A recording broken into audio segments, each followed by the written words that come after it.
lá. Agora, quando se fala em emissão,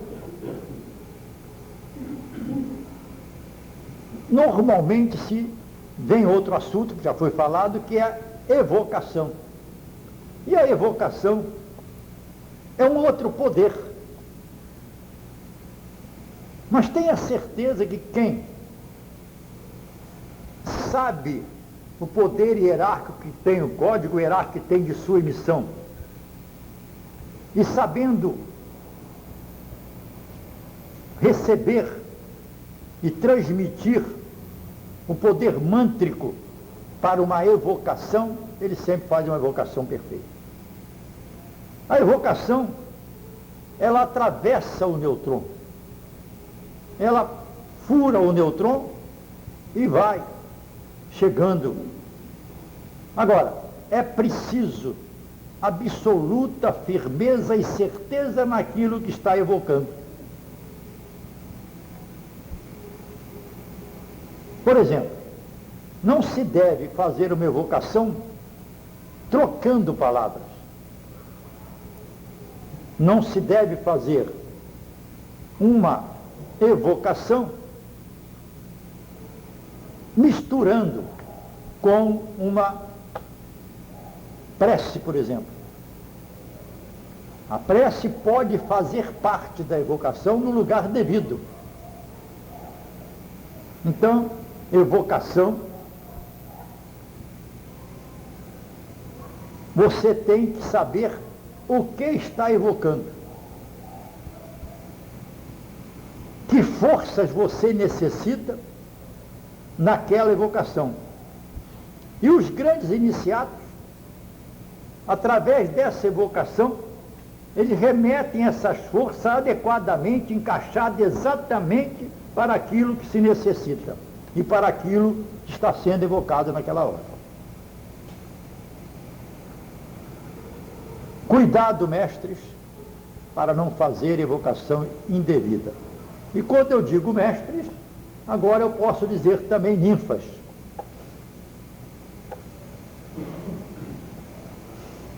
Aí alguém vai perguntar, mas ninfa faz evocação? Pode fazer. Por exemplo, a ninfa vai comandar uma batalha de missionário. Ela pode e deve fazer uma evocação. Mas aí é evocação devida, e não uma evocação qualquer, ou uma evocação indevida. Muito cuidado.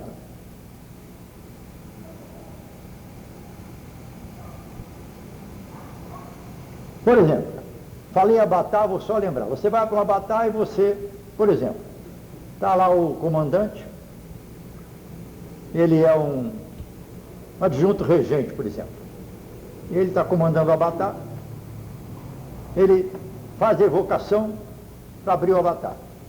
Faz a emissão, faz o canto, faz o que tem que fazer, passa comando para o vamos chamar aqui de lança vermelha, que agora mudou um pouco, mas vamos chamar o lança vermelha, pronto. Ou o trino que está lá na frente. Esse trino, vamos dizer, é um herdeiro triado Arfásio, radiação Rama 2000, é um mais graduado do que o comandante da batalha. Ele recebe essa missão de fazer o seu trabalho e, vamos dizer, resolve fazer uma evocação. Está certo isso? Não. Não é por ele ser a autoridade que ele tem o direito de fazer evocação num trabalho que outro tem que evocar. A evocação é feita pelo comandante do trabalho, por aquele que está comandando o trabalho. Então, tem que ter muito cuidado para que essa evocação tem que ser feita por quem tem a missão de fazer essa evocação. Ninguém pode fazer sem ter esse direito. Porque senão pode causar problemas seríssimos, forças esparsas que possam chegar e causar até desequilíbrio num trabalho. Quando se faz a invocação, por exemplo, para um trabalho de RAND, imagine o poder que se evoca nessa hora, os grandes iniciados, o trabalho que tem, os grandes cavaleiros que têm que estar para entrar em sintonia,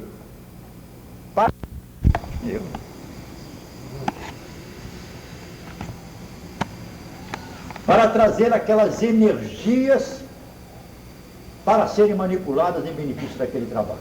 E depois, durante o trabalho, os poderes estão ali. E não esqueçamos que o dirigente do trabalho está dando o direito àquele mestre de fazer o seu trabalho. E aí, forças e mais forças chegando, sendo manipuladas. Então, galera, esse assunto, essas evocações, essas emissões,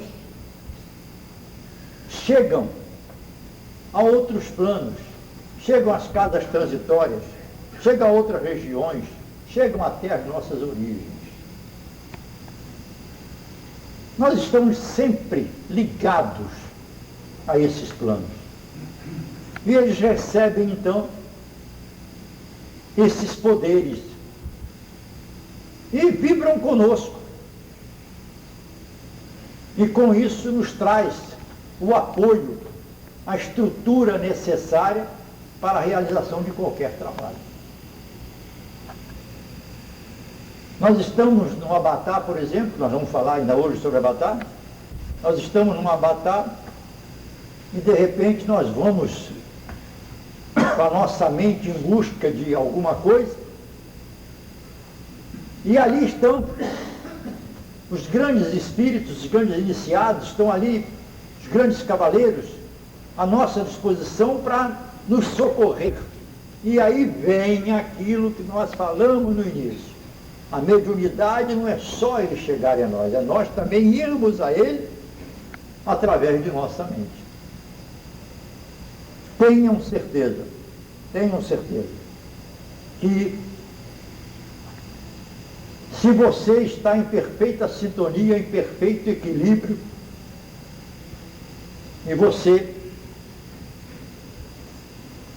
precisa de uma ajuda, você levando a sua mente ao local devido, na proporção devida, nas condições devidas, você vai receber ajuda. O seu mentor vai lhe botar em sintonia com aquele que vai lhe ajudar. E você vai receber então aquela ajuda, aquela proteção. Acontecem coisas incríveis, fatos passados que nós tínhamos quando Neiva nos dava informações sobre poderes que se realizam, coisas que se assiste nos planos espirituais, do outro lado, no invisível.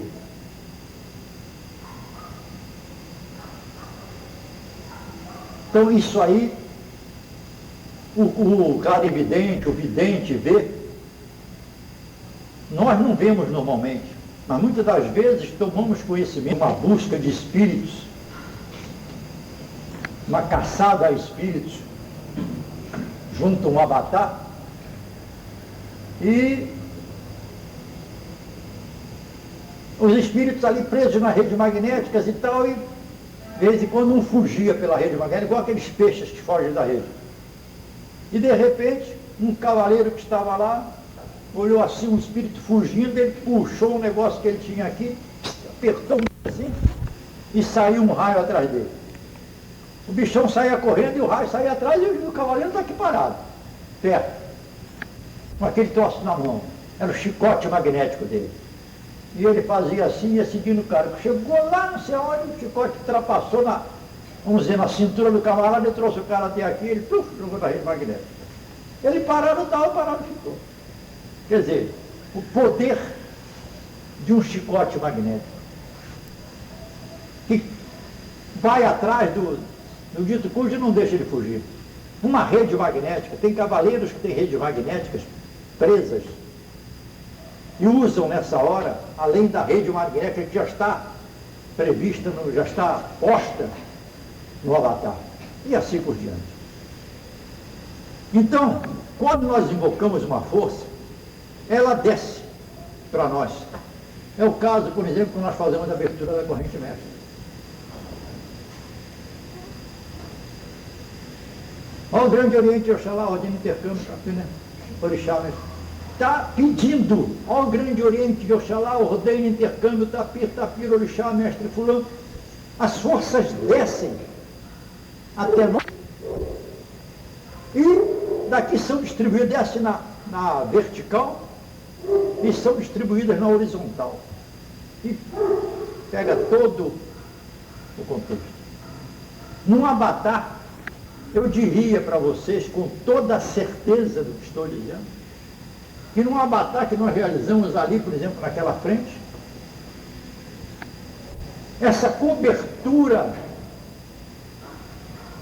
seria mais ou menos, eu diria assim, só para vocês terem uma ideia, iria mais ou menos até aquela mercearia que tem naquele canto, iria até aquele hospital que tem ali em cima, em termos de distância que capta tudo.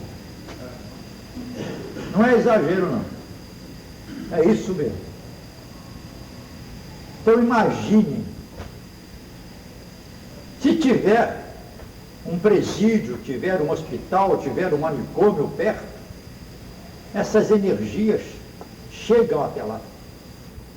Enquanto está se realizando aquele trabalho, essas coisas, essas energias estão sendo, e os cavaleiros estão dando a varredura no local. Então veja bem, evocar uma força é uma responsabilidade muito grande. Só deve fazer quem tem o direito de fazer. Não podemos usar isso sem ter nos sido dado o direito de fazer, de evocar as forças. E quando evocar com precisão. Então, mestres, vejam bem, prestem bem atenção e só façam uma evocação quando tiverem segurança para isso.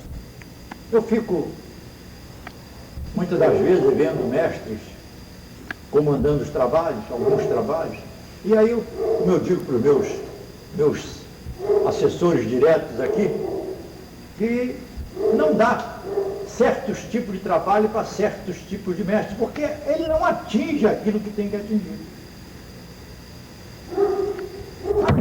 Mas não sei porque é uma situação difícil realmente, porque eu fui um tempo esses dias aí, tinha um mestre lá comandando o trabalho, eu fiquei preocupado naquele comando de trabalho, porque era um trabalho muito sério, e o mestre não tinha uma estrutura formada para um comando daquele. Para manipular aquelas energias, para evocar aquelas forças.